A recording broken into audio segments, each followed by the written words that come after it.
Hey guys, Sam from West Meadow Rabbits here. It's currently 3 degrees outside today, so I decided to skip filming out there and instead come down into my basement where I had this studio thing lying around. So I just threw it together because I figured it's better than staring at my wall. But anyways, today I want to take a really good opportunity and talk to you guys about the best books that I would recommend for someone looking to get into any kind of meat rabbit situation. Now, of course, I appreciate everybody watching my YouTube videos, and I like to think I'm providing some useful information, but the reality is books are usually going to give you more dense information more efficiently than any other medium, and more importantly, as you can see, I've got a lot of different books here, and with different books, you get different authors with different perspectives, and these books have been written over a long period of time. There's a pretty good difference in age from some of them, and written all over from people all over the country. So with a book you can get a different perspective, and with a lot of books, especially good ones, you can get a lot of different perspectives that can really help you go along here. So basically I've broken them up by a couple different categories. I'm going to start with books that I think everybody who is getting involved with rabbits should read. And then I'm going to go on to sort of specific books, some for people looking to more get in the commercial side, some looking to get more in the showing side, and some looking to kind of do more self-sufficiency, homesteading, and prepping side. Because there's books for all those, and I think there's a lot of overlap, and personally I've read all of these multiple times, and if you really want to know everything there is to know about meat rabbits, I highly recommend checking them all out. But otherwise you can probably just go to the section you're looking for. And yeah, without any further ado, let's get into it. So starting off, the first book I would recommend is Storey's Guide to Raising Meat Rabbits by Bob Bennett. Bob Bennett is a pretty well-known guy in the rabbit community. He was involved with the ARBA. I believe he started the domestic rabbit magazine that the ARBA publishes, but he's an experienced rabbit breeder. And this is a great book. It's not too long. I think we're talking about, roughly 150 pages. It's got, lovely full-color pictures. I'm sure many of you have read books by Storey Publishing. They're pretty big in the, natural and do-it-yourself community, and they always put out fantastic books. I personally read several of their books.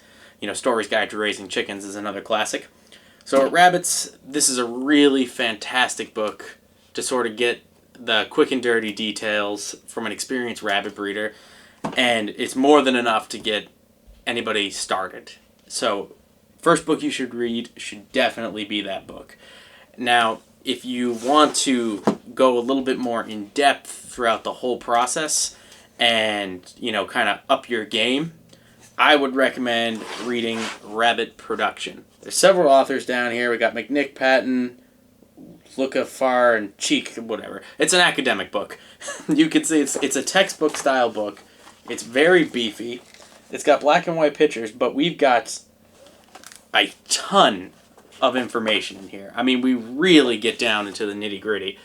There's some basic anatomy in Storey's Guide to Raising Rabbits, but this is going to give you an incredible amount of detail on all parts of rabbit anatomy. It's going to give you information on genetics. It's going to give you information on health issues, record keeping, breeding, even shows. I mean, this is a fantastic book. This is actually my favorite book because it literally covers everything. So whether you are looking to do this as a little side hustle or as a commercial operation, or maybe you just want to raise rabbits for fun, maybe you don't even want to eat them and you just want to show and raise for pets, Rabbit Production is like Storey's Guide, but turned up a couple notches and really covers everything. It's going to be a fantastic resource. It's a little on the pricey side and a little harder to find, but in my opinion, it is well worth it. You will be a significantly better rabbit breeder and much more educated after reading this book.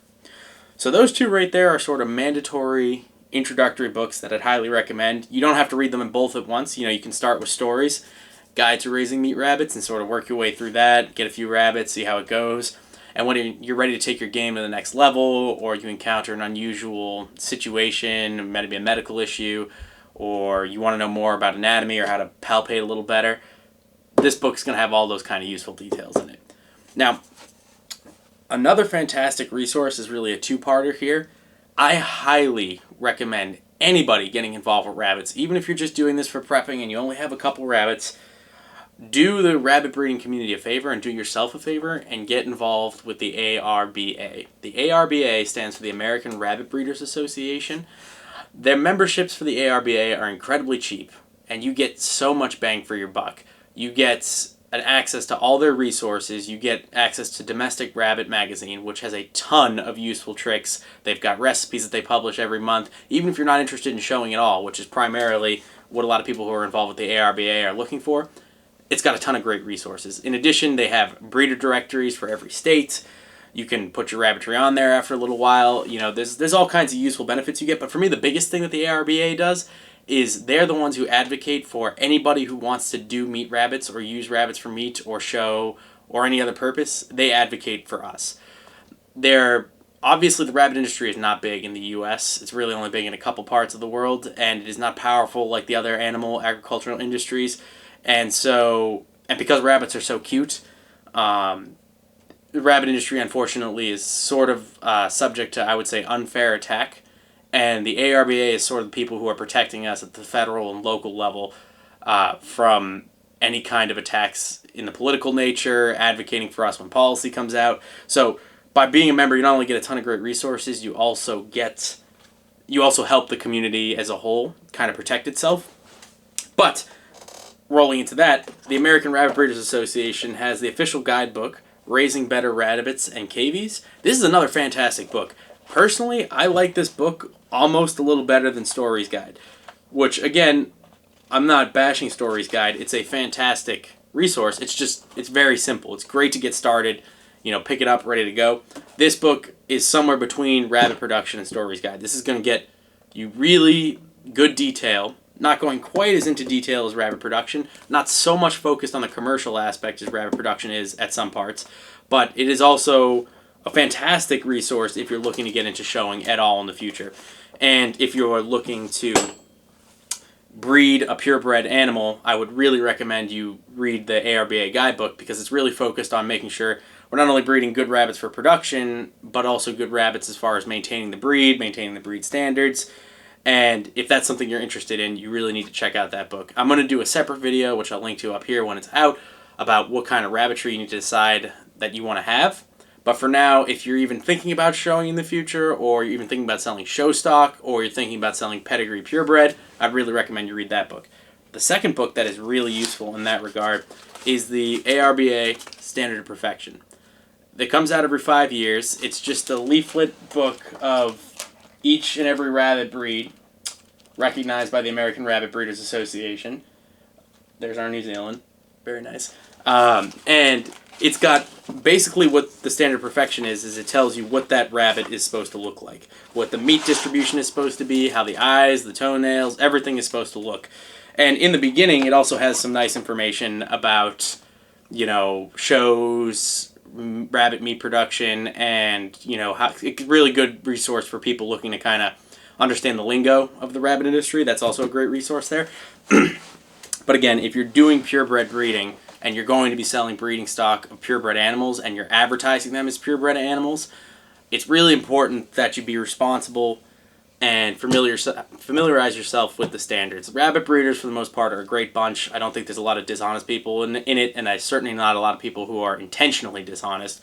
But if you are selling pedigree purebred stock, you should be aware of the standard and making sure that the breed complies with that. If you want to go off and do your own thing and say these are Joe Schmo's hybrid rabbits that produce more meat than standard rabbits, that's fine. Do it. More power to you. There's still information here that you might find useful, especially describing what a commercial rabbit looks like, because it's an ideal layout for producing a good animal that produces a lot of meat. But if you're selling purebred stock, you need to know the standard. And that brings me to the final book that I think everybody will appreciate, because I've actually gotten asked a few times about, how do I cook the rabbit? What's good recipes? This is another book by the ARBA, 1001 Ways to Cook Rabbit. And they're not kidding. They literally have thousands of recipes in here, broken out by style, by meal type, if you will. I mean, we've got everything. You've got spicy, you've got Mediterranean, you've got old country, you've got English. It's a great resource. You will never run out of recipes in there, and you are guaranteed to find something delicious. So that's a nice added bonus that I would check out.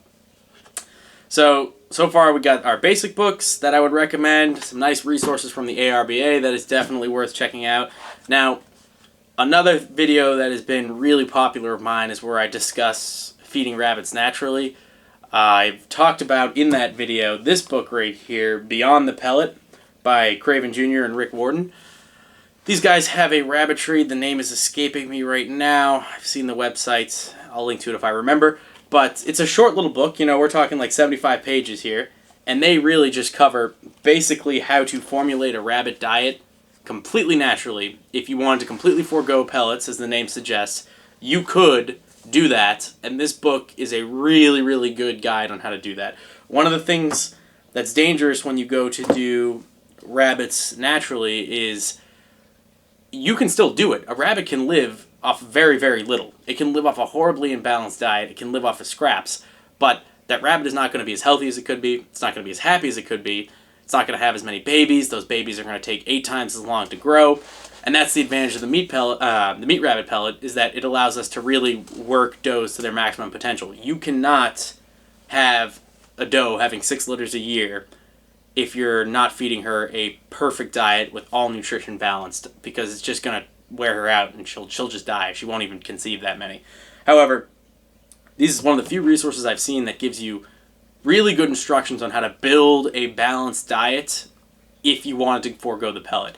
I still feed pellets, and this book was incredibly useful to me.